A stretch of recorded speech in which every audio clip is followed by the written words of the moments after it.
নির্বাচন সামনে রেখে বিএনপির বর্ধিত সভা শুরু। যোগ দিয়েছেন ৪,০০০-এর বেশি নেতাকর্মী। ১১টায় ভার্চুয়ালি বক্তব্য দেবেন তারেক রহমান। আমরা সুদৃঢ় ঐক্যের মধ্য দিয়ে সামনে আমাদের দলকে এগিয়ে নিয়ে যাব। আমাদের সামনে যে কাজগুলো, সেই কাজগুলোকে আমরা দায়িত্বশীলতার সহিত সম্পন্ন করব। নয়া রাজনৈতিক বন্দোবস্তের অঙ্গীকার নিয়ে কাল নতুন দলের আত্মপ্রকাশ। বিভাজনের নীতি থেকে মুক্ত থাকার পরামর্শ। শুরুতে যদি ওরকমটা বিভাজনের দিকে চলে যান, আপনি যে ন্যারেটিভস দাঁড় করাতে যাচ্ছেন এটা তো তার সঙ্গে সাংঘর্ষিক হয়ে যাবে। ডিএনসিসির সাবেক সচিব মাসুদ আলম সিদ্দিকীর তেলেসমাতি। অর্থনৈতিক সুবিধা নিয়ে ৬ মাসে ১৫০ কর্মচারীকে পদোন্নতি।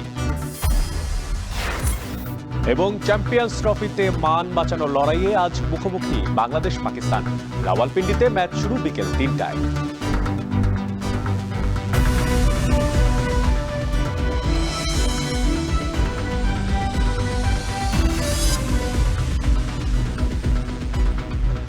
দর্শক, স্বাগত জানাচ্ছি এখন বাণিজ্যে। পুরো আয়োজনে আপনাদের সঙ্গে থাকবো আমি মশিউর অনিক। দর্শক, সকাল 10টায় শুরু হয়েছে বিএনপির বর্ধিত সভা। সারা দেশ থেকে এসেছেন দলের নেতাকর্মীরা। আর এ নিয়ে আরও জানাতে জাতীয় সংসদ ভবনের এলডি হল প্রাঙ্গণ থেকে যুক্ত হচ্ছেন সহকর্মী সিফাত শারিয়ার। সরাসরি চলে যাচ্ছি তার কাছে। সিফাত, আপনার কাছে জানতে চাই যে সকাল থেকে বর্ধিত সভার যে কার্যক্রম সেটা শুরু হয়ে যাওয়ার কথা ছিল, সেটা কি শুরু হয়েছে কিনা? আর পাশাপাশি কেন্দ্রীয় যে সমস্ত নেতৃবৃন্দদের আসার কথা, তারা বক্তব্যে কোন কোন বিষয়গুলোকে আসলে প্রাধান্য দিতে পারে, কোনো তথ্য জানতে পেরেছেন কিনা?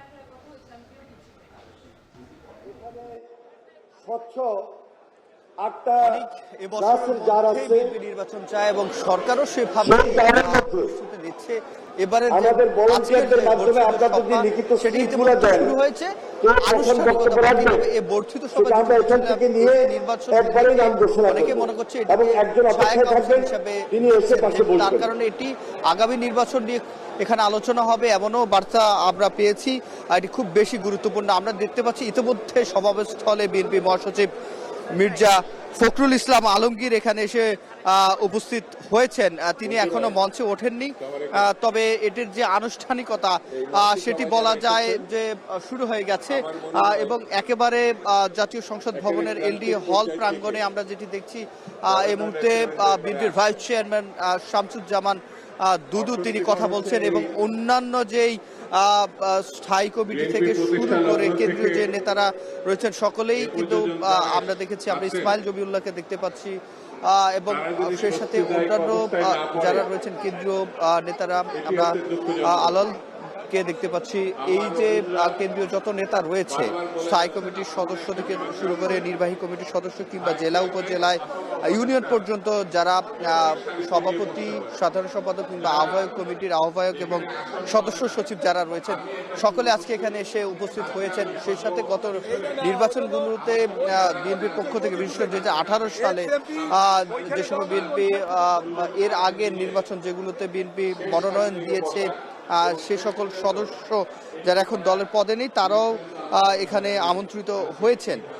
আজকের এই বর্ধিত সভা বলা হচ্ছে 1997 পর, অর্থাৎ 28 বছর পর আবার এই বর্ধিত সভা।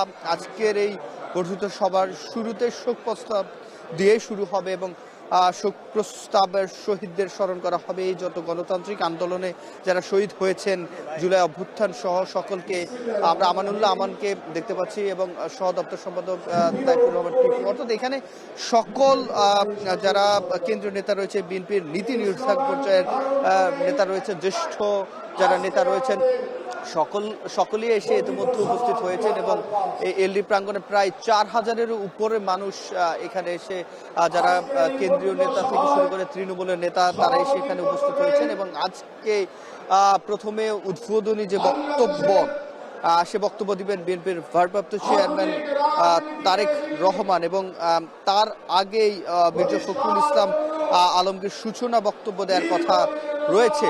এবং আজকের এই যে বর্ধিত সভা, এই বর্ধিত সভায় যারা তৃণমূলের যারা নেতাকর্মী রয়েছেন, সেই তৃণমূলের নেতাকর্মীরা সকল জেলা উপজেলার নির্দিষ্ট প্রতিনিধি রয়েছে, অর্থাৎ এখানে যারা এসেছেন তাদের এখানে বক্তব্যের ক্ষেত্রে লটারির মাধ্যমে বক্তব্য দেওয়া হবে, অর্থাৎ প্রতিনিধি হিসাবে জেলা উপজেলা থেকে শুরু করে স্থায়ী কমিটির সদস্য পর্যন্ত সকলে এসে এখানে বক্তব্য দেবেন এবং তাদের যে পরামর্শ, সেই পরামর্শগুলো হচ্ছে যারা কেন্দ্রীয় নেতারা রয়েছেন, বিশেষ করে বিএনপির ভারপ্রাপ্ত চেয়ারম্যান তারেক রহমান তিনি শুনবেন এবং সে অনুযায়ী পরবর্তী সময়ে বিএনপির নীতি নির্ধারণী পর্যায় থেকে কি ধরনের সিদ্ধান্ত আসে আজকের এই সভা থেকে সকলের বক্তব্য শুনে সমন্বিতভাবেই পরবর্তী যেই দেশ এবং দল পরিচালনা কিংবা দেশের সামনের দিনগুলিতে বিএনপির কি ধরনের ভূমিকা থাকবে বিষয়ে আজকের এই সভা থেকে হয়তো সিদ্ধান্ত চলে আসবে। তো এই ছিল আমার কাছে জাতীয় সংসদ ভবন এলাকার এলডি হল প্রাঙ্গণ থেকে সবশেষ। অনেক সহকর্মী সিফাত শাহরিয়ার জানাচ্ছিল আজ সকাল 10টা থেকে শুরু হয়েছে বিএনপির বর্ধিত সভা এবং সেখানে যুক্ত হয়েছেন 4000-এর বেশি নেতাকর্মীরা। সে বিষয়ে সবশেষ। এদিকে নতুন রাজনৈতিক বন্দোবস্তের লক্ষ্যে আগামীকাল আত্মপ্রকাশ করতে যাচ্ছে নতুন রাজনৈতিক দল, যেখানে সব ধর্ম, জাতি, গোষ্ঠীর অংশ নিশ্চিত করে গঠিত হচ্ছে দলটির কেন্দ্রীয় কমিটি। তবে নেতৃত্বে বিরোধের জেরে নতুন দলে যোগ দিচ্ছে না ইসলামী ছাত্র শিবির থেকে আসা নাগরিক কমিটির কেন্দ্রীয় কয়েকজন নেতা। পুরনো বিভাজনের রাজনীতি থেকে মুক্ত হতে না পারলে অভ্যুত্থানের শক্তি দুর্বল হতে পারে বলে মত দিয়েছেন রাজনৈতিক বিশ্লেষকরা। হাসিব বিল্লাহ জানাচ্ছেন বাকিটা। রাজধানীর বাংলা মোটরের এই বাণিজ্যিক ভবনের 15 তলায় নানা শ্রেণী পেশার মানুষের পদচারণা। আগামীকাল শুক্রবার মানিক মিয়া এভিনিউতে আত্মপ্রকাশ হতে যাচ্ছে বৈষম্য বিরোধী ছাত্র আন্দোলন ও জাতীয় নাগরিক কমিটির নতুন রাজনৈতিক দল। দল গঠনের আগে তাই জানাক কার্যালয়ে একের পর এক বৈঠক, প্রস্তুতিমূলক সভা। নতুন রাজনৈতিক দলের 151 জনের কেন্দ্রীয় কমিটিতে আহ্বায়ক এবং সদস্য সচিব হিসাবে দায়িত্ব নিতে যাচ্ছেন সদ্য সাবেক উপদেষ্টা নাহিদ ইসলাম এবং আখতার হোসেন। মুখ্য সংগঠক পদে আসতে পারেন হাসনাত আবদুল্লাহ ও সার্জিস আলম এবং সমন্বয়কারী পদে নাসির উদ্দিন পাটোয়ারি। তবে শীর্ষ পদের জন্য চলছে শেষ মুহূর্তের বোঝাপড়া। এদিকে সম্ভাব্য শীর্ষ নেতাদের বেশিরভাগই ঢাকা বিশ্ববিদ্যালয় থেকে আসায় অসন্তোষ দলের বাকি নেতাদের মধ্যে। তবে শীর্ষ পদের জন্য প্রতিযোগিতা থাকলেও সবার ত্যাগের মানসিকতা আছে বলে মনে করেন নাগরিক কমিটির মুখ্য সংগঠক। যে আপনি গ্রেটার পার্সপেক্টিভে নিজের কতটুকু ব্যক্তি স্বার্থ স্যাক্রিফাইস করতে রেডি আছেন, এবং আমরা আমাদের জায়গা থেকে মনে করি যে নির্দিষ্ট একটা পদ, ধরুন আহ্বায়ক পদ তো একটা, এবং 5 জন ডিমান্ড করলে সবার কথা চিন্তা করে যেই একজন সেখানে এগিয়ে থাকবে তিনি বসবেন, বাকি 4 জনকে এটুকু মেনে নেওয়ার মানসিকতা থাকতে হবে। আমরা মনে করি আমাদের সবার সেটি আছে। দু একটা বিচ্ছিন্ন ঘটনা আলাদা বিষয়, কিন্তু যদি অধিকাংশ ক্ষেত্রে আমরা ঐক্যবদ্ধভাবে চলতে পারি। গণ অভ্যুত্থানের 1 মাস পর ফ্যাসিবাদী ব্যবস্থার বিলোপ ও নতুন রাজনৈতিক বন্দোবস্তের লক্ষ্যে তরুণ নাগরিকদের সমন্বয়ে 55 সদস্য নিয়ে আত্মপ্রকাশ করে জাতীয় নাগরিক কমিটি। এরপর বাড়তে থাকে সংগঠনটির কলেবর। 5.5 মাসে কেন্দ্রীয় কমিটির সদস্য সংখ্যা বেড়ে দাঁড়ায় 188 জনে। যোগ দেয় ছাত্রশক্তি, অধিকার পরিষদ, এবি পার্টি, বাম সংগঠন সহ কওমি মাদ্রাসা ভিত্তিক বিভিন্ন ছাত্র সংগঠনের নেতারা। 24 ডিসেম্বরে ইসলামী ছাত্র শিবিরের সাবেক নেতারা সরাসরি যুক্ত হলে আরও গতি পায় জাতীয় নাগরিক কমিটির কার্যক্রম।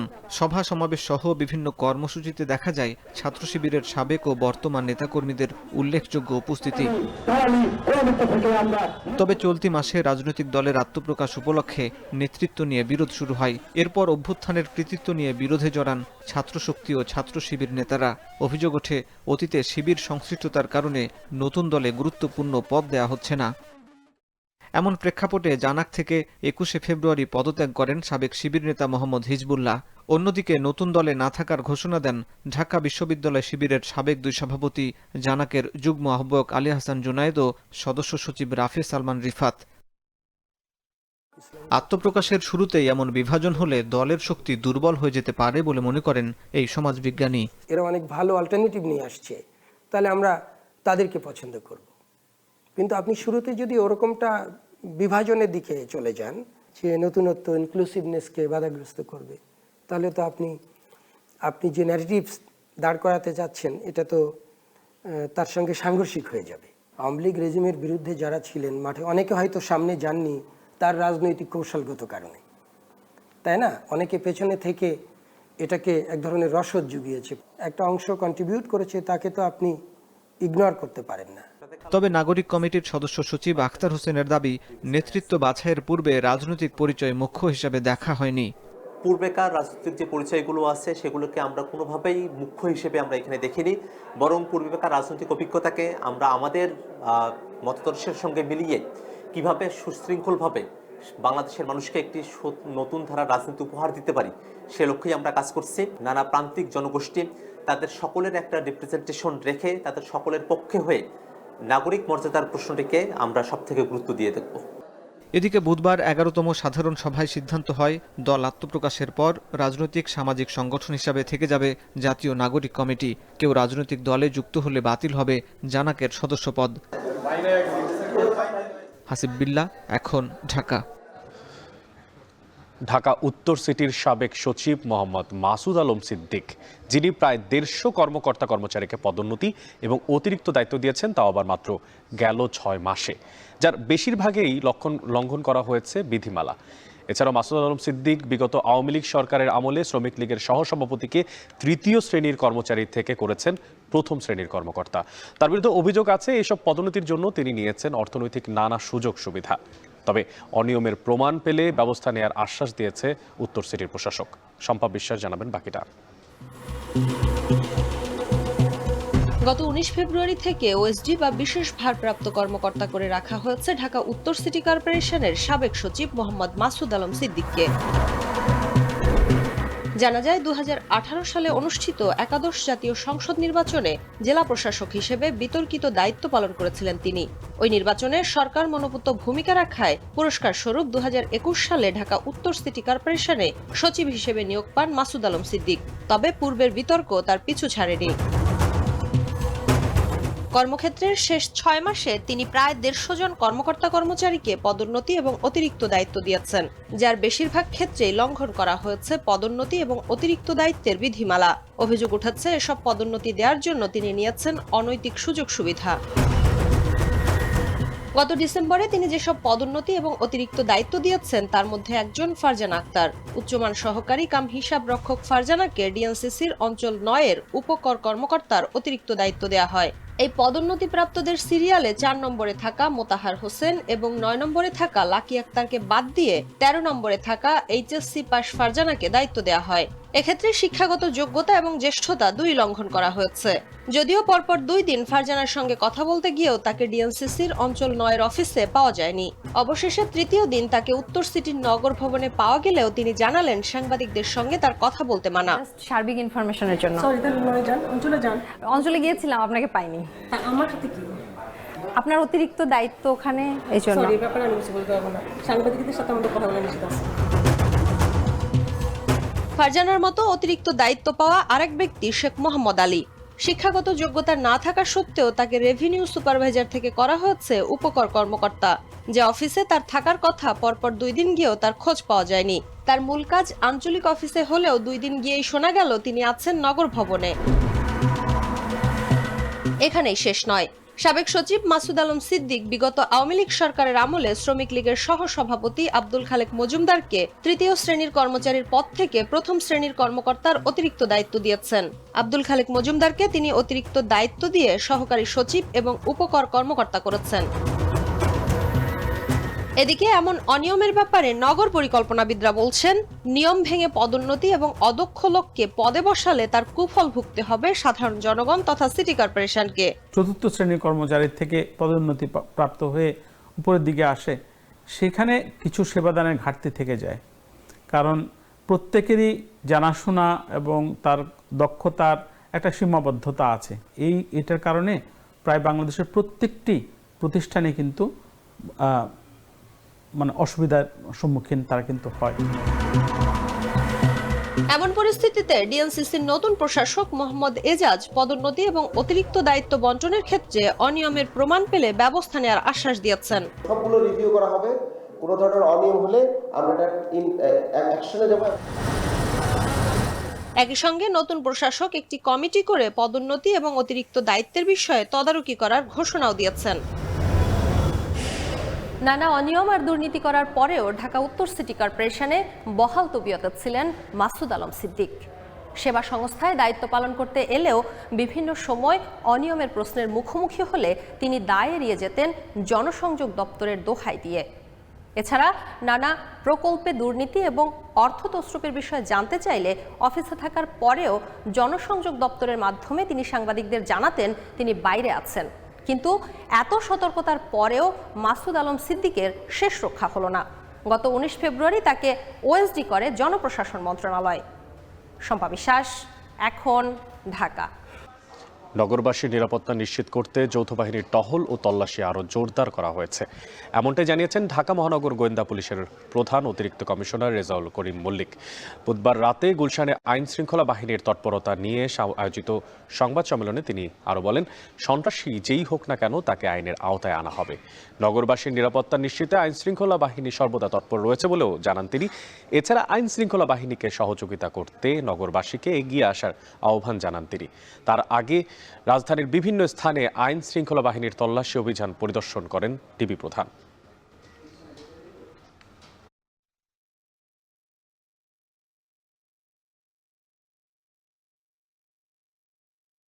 আপনাদের শান্তি শৃঙ্খলা রক্ষার্থে Dhaka metropolitan police, detective branch এবং আমাদের গর্বের, আমাদের অহংকার বাংলাদেশ সেনাবাহিনী, আমরা যৌথভাবে কাজ করে যাচ্ছি। নগরবাসীর এবং সর্বমোট আমরা সারা বাংলাদেশের শান্তি শৃঙ্খলা রক্ষার জন্য যা যা করণীয় আমরা ইনশাল্লাহ করে যাব। নতুন ছাত্র সংগঠন গণতান্ত্রিক ছাত্র সংসদের আত্মপ্রকাশকালে হামলার প্রতিবাদে আজ সব বেসরকারি বিশ্ববিদ্যালয়ের বিক্ষোভ কর্মসূচি ঘোষণা করেছে শিক্ষার্থীরা। একই সাথে 28 ফেব্রুয়ারির মধ্যে এই হামলার বিচার না হলে আবারও সড়কে অবস্থানের হুঁশিয়ারি দেন তারা। এই হামলার প্রতিবাদে বুধবার রাতে বাংলা মোটরে বিক্ষোভ শেষে সব কথা বলেন বেসরকারি বিশ্ববিদ্যালয়ের শিক্ষার্থীরা। এর আগে রাত 10টার দিকে বাংলা মোটরে অবস্থান নেন তারা। এ সময় সড়কের এক পাশে যান চলাচল বন্ধ করে দেয় তারা। এতে ফার্মগেট থেকে শাহবাগ পর্যন্ত দীর্ঘ যানজট তৈরি হয়। বিকেলে নতুন ছাত্র সংগঠনের কেন্দ্রীয় ও ঢাকা বিশ্ববিদ্যালয়ের শাখা কমিটি ঘোষণাকে কেন্দ্র করে বেসরকারি বিশ্ববিদ্যালয়ের শিক্ষার্থীদের সাথে সংঘর্ষে জড়ায় ঢাকা বিশ্ববিদ্যালয়ের শিক্ষার্থীরা।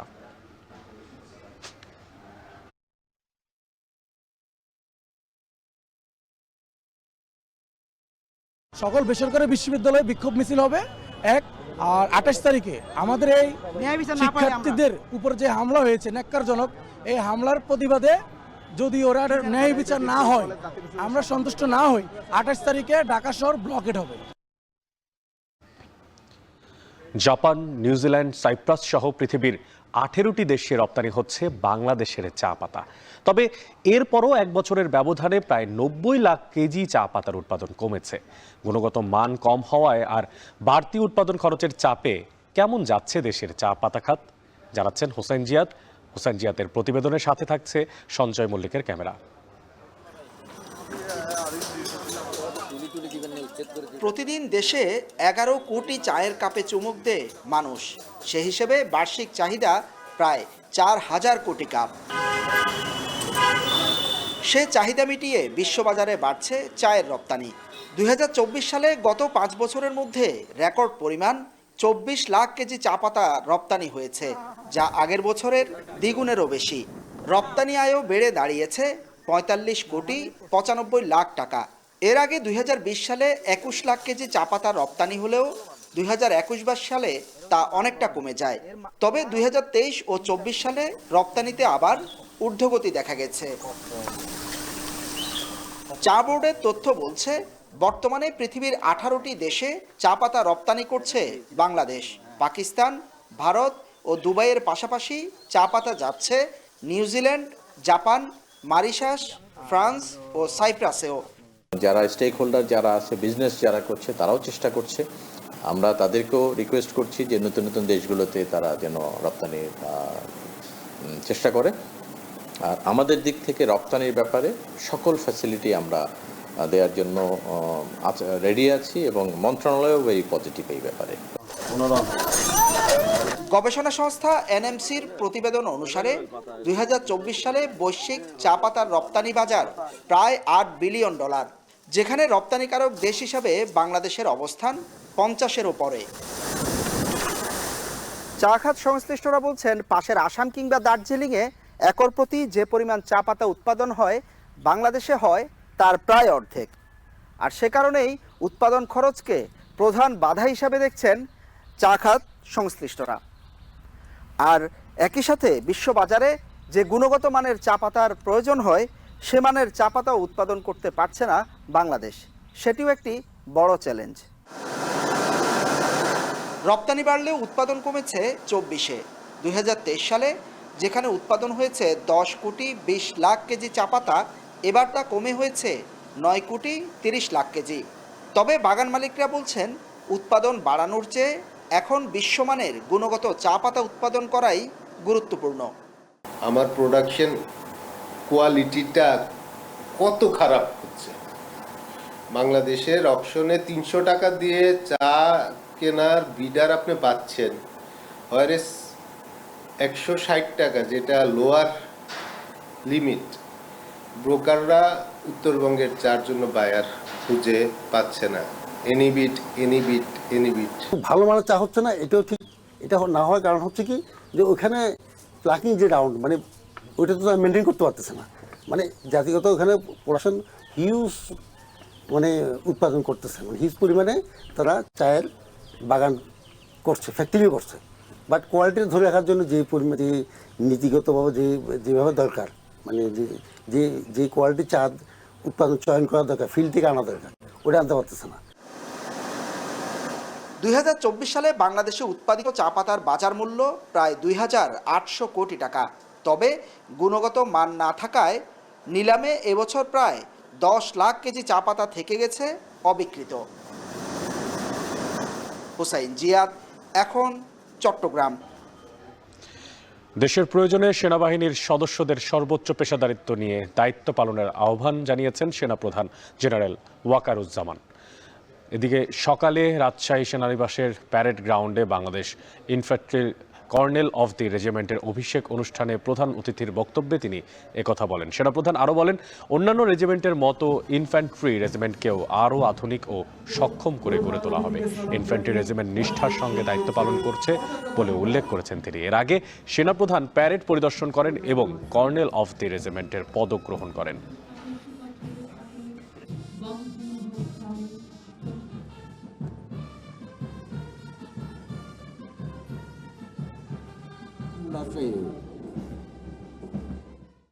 আমি কর্নেল অফ দি রেজিমেন্ট হিসেবে বাংলাদেশ ইনফ্যান্ট্রি রেজিমেন্টের আভিযানিক সক্ষমতা ও যুদ্ধ উপযুক্ততা বৃদ্ধির চলমান প্রক্রিয়াকে আরও বেগবান করব ইনশাআল্লাহ।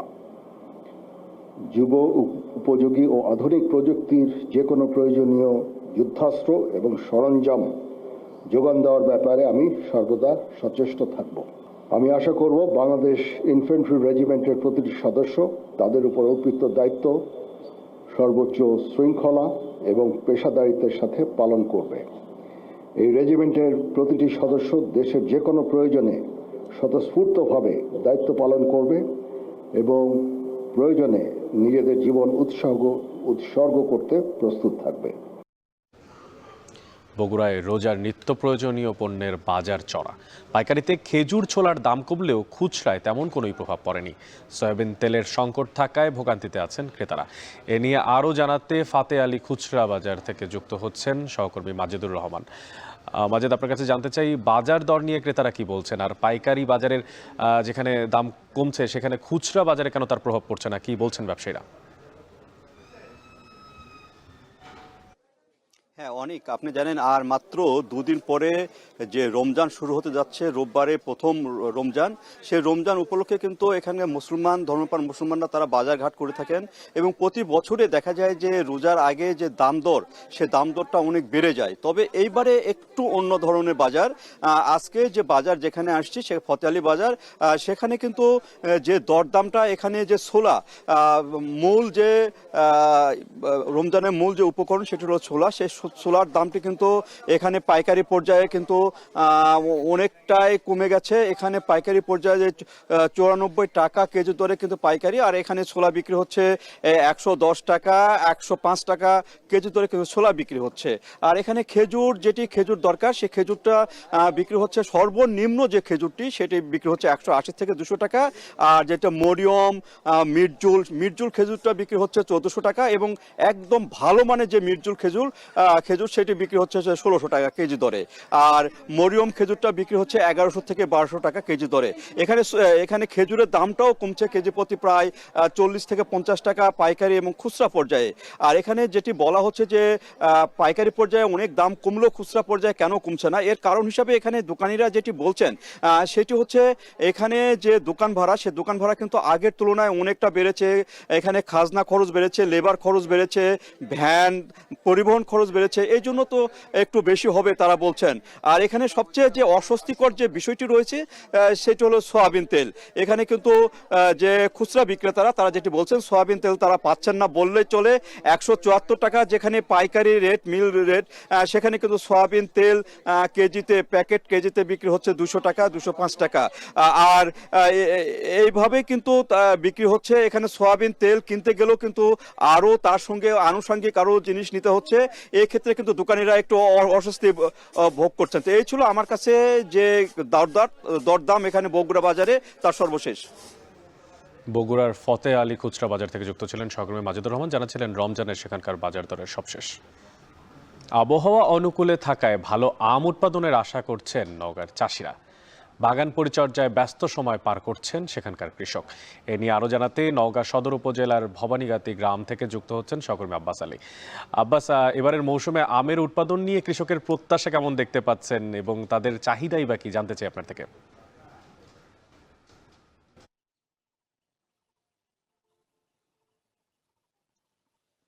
অনেক আপনাকে একটু জানিয়ে রাখি যে উত্তরাঞ্চলের যে কটি জেলা রয়েছে তার মধ্যে সবচেয়ে বেশি আমবাগান রয়েছে নওগাঁ জেলায়। আর এইসব আমবাগানের প্রতিটি গাছে গাছে এখন আমের মুকুলের গন্ধে মুখরিত হয়ে উঠেছে চারপাশ। তবে এবছর আবহাওয়া অনুকূলে থাকায় প্রতিটি গাছে ভালো মুকুল দেখা দিয়েছে এবং এখনো মুকুল আসছে আমরা যেমনটি দেখেছি।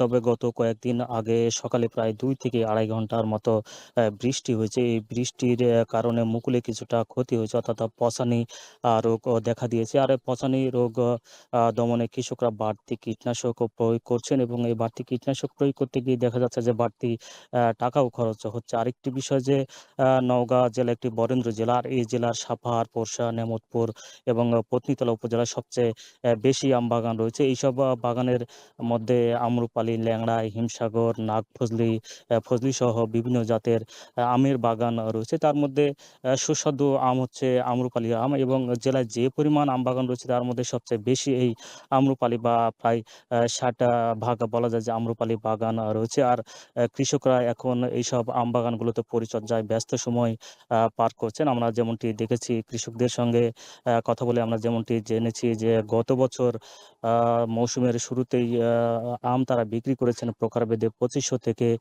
3000 টাকা মন হিসেবে। তবে এবছর তারা মৌসুমের শুরুতেই আশা করছেন প্রায় 4000 টাকা মন বিক্রি করবেন, কারণ তারা জানিয়েছেন যে গত বছর থেকে তারা আমের খরচ বেড়েছে এবং উৎপাদন খরচ বেড়েছে। তারা জানিয়েছেন যে প্রতি বিঘাতে তাদের আম বাগান পরিচর্যায় খরচ পড়ে প্রায় 25 থেকে 30,000 টাকা, যা থেকে প্রায় উৎপাদন খরচ বাদ দিয়ে প্রায় লক্ষাধিক টাকার মতো তারা লাভবান হয়ে থাকেন। এবং তারা বলছেন যে যদি কীটনাশকের দাম কমানো যায় তাদের জন্য অনেকটাই সুবিধা হবেন। এবং কৃষকরা আরও জানিয়েছেন যে তারা এবছর ভালো দাম পাওয়ার আশা করছেন। আর জেলাতে এবছর প্রায় 30,300 হেক্টর জমিতে আম বাগান রয়েছে, যা থেকে প্রায় 3,000 কোটি টাকার আম উৎপাদনের আশা করছে কৃষি বিভাগ। তো এই ছিল আমার কাছে আম পরিচর্যা এবং দরদাম নিয়ে সবশেষ। নওগাঁ থেকে যুক্ত ছিলেন সহকর্মী, জানাচ্ছিলেন সেখানকার আম চাষিদের ব্যস্ততার সবশেষ খবরাখবর। এদিকে দেশের দক্ষিণ পশ্চিমাঞ্চলের জেলা মেহেরপুরের আমের কদর ও খ্যাতি দেশ জুড়ে। যারা আম প্রেমী তারা নিশ্চয়ই খোঁজখবর রাখেন যে জেলার আমের স্থানীয় চাহিদা বেশ বেশি এবং সেই চাহিদা মিটিয়ে সেটা আবার রপ্তানিও হচ্ছে। একেবারে মাঘের শুরু থেকেই মেহেরপুরের আমের বাগানগুলোতে মুকুল আসতে শুরু করেছে। আবহাওয়া অনুকূলে থাকলে ভালো উৎপাদনের আশা করছেন আম চাষিরা। মুজাহিদ আল মুন্না জানাবেন বাকিটা। মাঘের শুরু থেকে মেহেরপুরের বিভিন্ন বাগানে আমের মুকুল আসা শুরু হয়েছে। প্রায় 80% বাগানে মিলেছে মুকুলের দেখা। আমের গুণগত মান ও ভালো বাজার দর পেতে বাগানে বাগানে পরিচর্যায় ব্যস্ত বাগান মালিক ও চাষিরা।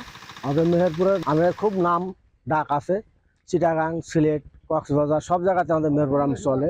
এখন থেকে আমরা পরিচর্যা করছি, দেখি বাগানে মূল ভালো হচ্ছে। আমার ট্রিটমেন্ট নিয়েছি, আমরা হয়তো লাভবান হইতে পারি। আশা আছে 20 লাখ টাকা হবে, আল্লাহ যখন ঝড় বৃষ্টি দিতে আল্লাহ কত কি করায়।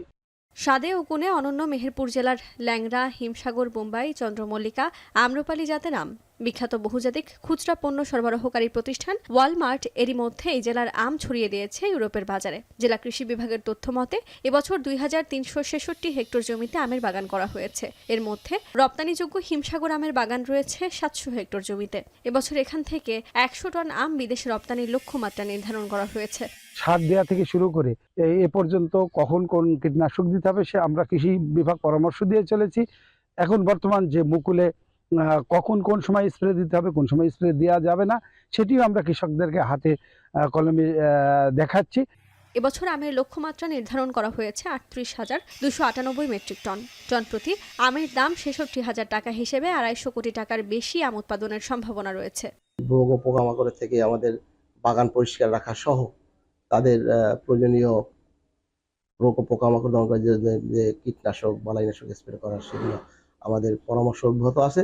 আশা করি আমাদের অতীতের তুলনায় এবছর আমাদের আমের ফলন বা আম চাষিরা লাভবান হবে। গত মৌসুমে মেহেরপুর থেকে 50 টন হিমসাগর আম দেশের বাইরে রপ্তানি হয়েছে। এখন মেহেরপুর। দর্শক, মাটি ও আর্থিক সংকটে সুনামগঞ্জের হাওরে যেই এক জমি রক্ষাকারী যে বাঁধ আছে, ফসল রক্ষাকারী যে বাঁধ, সেইটা নির্মাণ কাজে দেখা দিয়েছে ধীরগতি। তাই নির্ধারিত সময়ের আগে শেষ হচ্ছে না কাজ, আর সেই সাথে নির্মাণ সামগ্রীর মান নিয়েও প্রশ্ন উঠেছে নানা মহলে। হাওর এলাকার বাসিন্দারা সংশ্লিষ্টদের গাফিলতিকে দায়ী করলেও কর্তৃপক্ষ বলছে সময়ের আগেই বাঁধের কাজ সম্পন্ন হবে। গোলজাদ আহমেদের প্রতিবেদনে দেখবেন বাকিটা। সুনামগঞ্জের বিশম্ভরপুর উপজেলার রাধানগর গ্রামের কৃষক আব্দুল সুবহান কাজ শেষে বাড়ি ফেরার পথেই আলাপ তার সাথে। জানালেন নির্দিষ্ট সময়ে হাওরের বাঁধ নির্মাণ শেষ হবে এমন আশা দুরূহ। ইবান তো দিছে না, এখানটা তো দিয়েছে, এখানটা তো দিছে না, এখানটা তো মারাত্মক ভয় থাকবো, ডর থাকবো। যদি হঠাৎ পানি আয়, যদি শুধু বান থাকতো না। যে বাসাত করতেছেন মেঘাইলে মনে যে সরকার মাটি ডাইলে পড়ে যাইব। বাদে দিছে 2 ফুট নিচা করে দিছে, 2 ফুট উঁচা আছে আগে বাদ, ওখানের বাদ 2 ফুট নিচা। যে অবস্থায় কাজ শুরু হয়েছে, কাম তো কমপ্লিট হয় নাই, কমপ্লিট আরো আগে হওয়ার দরকার ছিল। নির্ধারিত সময়সীমায় কাজ শেষ হয়েছে 60%-এরও বেশি। তার মধ্যে নির্মাণে রয়েছে ত্রুটির অভিযোগ। কাজের গুণগত মান অনেক নিম্নে এবং এবছর কৃষক হাওরের ফসল গড়ে তুলতে পারবে কিনা তা কৃষকদের মনে সংশয় আছে। এদিকে পানি উন্নয়ন বোর্ড ও জেলা প্রশাসন বলছে অর্থ সংকটে কাজের গতি কিছুটা কম। জলবদ্ধতা প্লাস এই মাটির সংকটের কারণে অনেক উপজেলা নির্দিষ্ট সময়ের ভিতরে কাজ শুরু করতে পারে না। তারা দেখা গেছে যে ফেব্রুয়ারি 10 তারিখ বা 15 তারিখ পরে কাজ শুরু করতে হয়েছে। দ্বিতীয় কিস্তির টাকাটা যারা বাদ পাইছে, যে পিআইসিগুলো পাইছে, তাদেরকে সময় মতো হস্তান্তর করতে পারি নাই এবং টাকাটা চলে এসেছে। আমরা খুব দ্রুতই তাদের অনুকূলে হস্তান্তর করবো। এবং সম্মানিত সচিব পানি সম্পদ মন্ত্রণালয়ের সাথে কথা হয়েছে, ওনারা বলছে তৃতীয় কিস্তি টাকা ছাড় করানোর উদ্যোগ ওনারা এখনই গ্রহণ করেছে। সুনামগঞ্জে এবার 12টি উপজেলায় 53টি হাওরে 686 প্রকল্পে 593 কিলোমিটার বাঁধের কাজ হচ্ছে, যার নির্মাণ ব্যয় 127 কোটি টাকা। গুলজার আহমেদ, এখন সুনামগঞ্জ। চীন নির্ভরতা কমাতে ইউক্রেনের বিরল খনিজ সম্পদে নজর দিচ্ছেন মার্কিন প্রেসিডেন্ট। বিশ্লেষকরা বলছেন যুক্তরাষ্ট্রের মাইন ইন্ডাস্ট্রি চীন রাশিয়ার তুলনায় বিস্তৃত না হওয়ায় ইউক্রেনের উপরেই নির্ভরশীলতা বাড়ালে ট্রাম্প প্রশাসনের জন্য জাতীয় অর্থনৈতিক নিরাপত্তা নিশ্চিত করা সহজ হবে। এছাড়া চলমান যে সংঘাত তা বন্ধে ইউক্রেন যুক্তরাষ্ট্রের মুখাপেক্ষী হওয়ায় ব্রেয়ার আর্থ মিনারেল চুক্তির এটাই উপযুক্ত সময় বলেও মনে করছেন সংশ্লিষ্টরা। বাকিরা জানাচ্ছেন সতীর্থ কর্মকার। চলমান সংঘাত বন্ধের আলোচনায় নিজেদের স্বার্থ রক্ষা ও নিরাপত্তা নিশ্চিতে রীতিমতো উঠে পড়ে লেগেছেন ইউক্রেনীয় প্রেসিডেন্ট। তাই জেলেনস্কির ওয়াশিংটন সফরের আগেই ডোনাল্ড ট্রাম্পের বার্তা, শিগগিরই বড় ধরনের চুক্তি করতে যাচ্ছে ইউক্রেন ও যুক্তরাষ্ট্র। মার্কিন গণমাধ্যম বলছে, ওয়াশিংটনের সাথে রেয়ার আর্থ মিনারেল বা খনিজ চুক্তি স্বাক্ষরে সম্মত হয়েছে কিয়েভ। গেল সপ্তাহে জেলেনস্কিকে স্বৈরাচার আখ্যা দিয়েছেন ট্রাম্প, চাপিয়েছেন যুদ্ধ শুরুর দায়ও। কিন্তু এসবের তোয়াক্কা না করেই জেলেনস্কি যেভাবে খনিজ চুক্তি নিয়ে আগ্রহ দেখাচ্ছেন, তাতে এটি স্পষ্ট ইউরোপ নয় বরং ওয়াশিংটনের কাছেই নিরাপত্তা নিশ্চয়তা চায় কিয়েভ। বিশ্লেষকরা বলছেন, এই খনিজ চুক্তির মধ্য দিয়েই ট্রাম্পের আস্থাভাজন হতে চাইছেন জেলেনস্কি। আর ইউক্রেন থেকে খনিজ উপাদানের সহায়তা নিয়ে চীনের উপর নির্ভরশীলতা কমাতে চাইছেন ট্রাম্প। বিশেষজ্ঞরা আরও মনে করেন, দুর্লভ খনিজ উত্তোলনে যুক্তরাষ্ট্র, চীন বা রাশিয়ার মতো পারদর্শী না হয় এই চুক্তি ওয়াশিংটনের জন্য একইভাবে গুরুত্বপূর্ণ। Trump wants rare earths because the American economy is highly dependent on Chinese sources, and it's an economic and national security risk. So, reason number one. Reason number two is that there are no so many American companies who are able to mine and produce rare earths within the US. উচ্চ ক্ষমতাসম্পন্ন চুম্বক, বৈদ্যুতিক motor, বিদ্যুৎ চালিত গাড়ি, electronic gazette, এমনকি ক্ষেপণাস্ত্র তৈরিতে রেয়ার আর্থ মিনারেলের বিকল্প নেই। ইউক্রেনীয় প্রেসিডেন্টের দাবি, রাশিয়ার কাছ থেকে এসব দুর্লভ খনিজ সংগ্রহের পরিকল্পনা করছে উত্তর কোরিয়া ও ইরান। এমনটা কার্যকর হলে সবচেয়ে বড় বিপদে পড়বে যুক্তরাষ্ট্র। পাশাপাশি এভিয়েশন ও মহাকাশযান নির্মাণ শিল্পে প্রয়োজনীয় টাইটেনিয়াম এবং পরমাণু সক্ষমতার জন্য অপরিহার্য ইউরেনিয়ামের সবচেয়ে বড় মজুদ আছে ইউক্রেনে, যা ইউরোপের মধ্যে সর্বোচ্চ। বিশ্লেষকদের দাবি, জেলেনস্কির ভাষ্যমতে প্রতিরোধ অক্ষ থেকে নিজেদের সুরক্ষিত রাখার পাশাপাশি খনিজ উত্তোলনেও ইউক্রেনের ওপর নির্ভর করতে হবে যুক্তরাষ্ট্রকে, কারণ ইউক্রেনে উত্তোলনযোগ্য রেয়ার আর্থ মিনারেলের অধিকাংশই চীনের নিয়ন্ত্রণে। Now, because the term rare earth elements refers to 17 chemically similar elements that are one right next to the other on the periodic table, that means they're actually very difficult to break apart, to separate, because of the challenges, the heavy energy and resource and pollution risks that are associated with refining rare earth elements. দ্বিতীয় মেয়াদে ক্ষমতায় এসে নিজ দেশেই জ্বালানি তেল ও gas উত্তোলনে জোর দিচ্ছেন ডোনাল্ড ট্রাম্প। গ্রিনল্যান্ড দখলের যে হুঁশিয়ারি দেন, সেখানেও আছে রেয়ার আর্থ মিনারেলের যথেষ্ট মজুদ। ফলে ইউক্রেনের সাথে খনিজ চুক্তির পর দেশটিতে পাঠানো সামরিক সহায়তার ক্ষতিপূরণ তুলবেন ট্রাম্প। গণমাধ্যমগুলো এই খবর নিয়ে মাতামাতি করলেও বিশেষজ্ঞরা বলছেন, খনিজ উপাদানের বাজার ধরার মাধ্যমে মূলত চীনের সাথে বাণিজ্য যুদ্ধে এগিয়ে থাকতে চান নয়া প্রেসিডেন্ট। সতীর্থ কর্মকার, এখন বিশ্ব। হামাস 4 ইসরায়েলি জিম্মির মরদেহ হস্তান্তরের পরই 6 শতাধিক ফিলিস্তিনি বন্দীকে মুক্তি দিয়েছে ইসরায়েলি কর্তৃপক্ষ। আর এর মধ্য দিয়ে শেষ হলো প্রথম ধাপের বন্দি বিনিময়। 6 সপ্তাহের যুদ্ধবিরতি আগামী 1 মার্চ শেষ হলেও এখনো আলোর মুখ দেখেনি দ্বিতীয় ধাপের চুক্তি। এদিকে ট্রাম্প বলছেন, এই বিষয়ে ইসরায়েলকেই সিদ্ধান্ত নিতে হবে। প্রথম ধাপের চুক্তি অনুযায়ী 33 ইসরায়েলির বিনিময়ে মুক্তি মিলেছে প্রায় 2000 ফিলিস্তিনির। বিস্তারিত জানাচ্ছেন তানভীর জনি। গেল 19 জানুয়ারি ফিলিস্তিনের স্বাধীনতাকামী সংগঠন হামাস ও ইসরায়েলের মধ্যে যুদ্ধবিরতির চুক্তি কার্যকর হয়। 3টি ধাপে বন্দি বিনিময় এবং যুদ্ধবন্ধের শর্ত মেনে নেয় তারা। তবে দুই পক্ষের চুক্তি ভঙ্গের অভিযোগে বেশ কয়েকবার সংশয়ের মুখে পড়ে প্রথম ধাপের যুদ্ধবিরতি চুক্তি। অবশেষে নানা জল্পনা কল্পনার পর ইসরায়েলের কাছে 4 জিম্মির মরদেহ হস্তান্তর করে হামাস। বিনিময়ে 6 শতাধিক ফিলিস্তিনি বন্দীকে মুক্ত করে ইসরায়েল। বৃহস্পতিবার ভোরবেলায় অধিকৃত পশ্চিম তীরের রামাল্লায় ফিলিস্তিনি বন্দীদের স্বাগত জানাতে জড়ো হন স্বজনেরা। অধিকৃত পশ্চিম তীরের ওফের কারাগার থেকে বাসে করে জিম্মিদের নিয়ে আসা হয় সেখানে। তাদের দেখে উল্লাসে মেতে ওঠেন সবাই। প্রিয়জনকে কাছে পেয়ে অনেকে কান্নায় ভেঙে পড়েন। যদিও গেল সপ্তাহেই তাদের মুক্ত করার কথা ছিল, তবে অনুষ্ঠানের মাধ্যমে জিম্মিদের হস্তান্তরের বিষয়টিকে অপমানজনক হিসেবে বর্ণনা করে ইসরায়েল। নতুন শর্ত জুড়ে দেয়, কোনো ধরনের অনুষ্ঠান ছাড়া জিম্মিদের মুক্তি দিলে ফিলিস্তিনিদের মুক্ত করবে ইসরায়েল। অবশেষে হামাস সেই শর্তে রাজি হয়। এদিকে মরদেহ গ্রহণের পর পরিচয় শনাক্তে ডিএনএ পরীক্ষা করছে ইসরায়েলি কর্তৃপক্ষ। যদিও জিম্মিদের নাম পরিচয় আগেই প্রকাশ করে হামাস, তাদের সবাইকে 2023 সালের 7 অক্টোবর হত্যা করা হয়েছে বলে ধারণা করা হচ্ছে। এর মধ্য দিয়ে শেষ হলো প্রথম ধাপের বন্দি বিনিময়। এ সময়ের মধ্যে জীবিত ও মৃত 33 ইসরায়েলি জিম্মির বদলে মুক্তি পেল প্রায় 2000 ফিলিস্তিনি বন্দী। 6 সপ্তাহের যুদ্ধবিরতি শেষ হচ্ছে আগামী 1 মার্চ। শর্ত অনুযায়ী প্রথম ধাপের সফলতার পরই দ্বিতীয় ধাপ শুরু হওয়ার কথা। তবে কোনো পক্ষই এখন পর্যন্ত এ ব্যাপারে সিদ্ধান্তে পৌঁছাতে পারেনি। বিষয়টি ইসরায়েলি কর্তৃপক্ষের উপর ছেড়ে দিয়েছেন মার্কিন president Donald Trump. They think they're doing us a favor by sending us bodies. So, look, that's a decision has to be made by Israel, by Bibi, but Israel has to make that decision. জাতিসংঘের মানবাধিকার commission এক প্রতিবেদনে বলেছে, আন্তর্জাতিক মানবিক আইন লঙ্ঘন করে গাজায় নির্মম আগ্রাসন চালিয়েছে ইসরায়েল। নজিরবিহীনভাবে মানবিক দিকগুলো অবজ্ঞা করাই ইসরায়েলের প্রতি নিন্দা জানানো হয়। গাজার এই পরিস্থিতির জন্য দায়ী করা হয় হামাসকেও।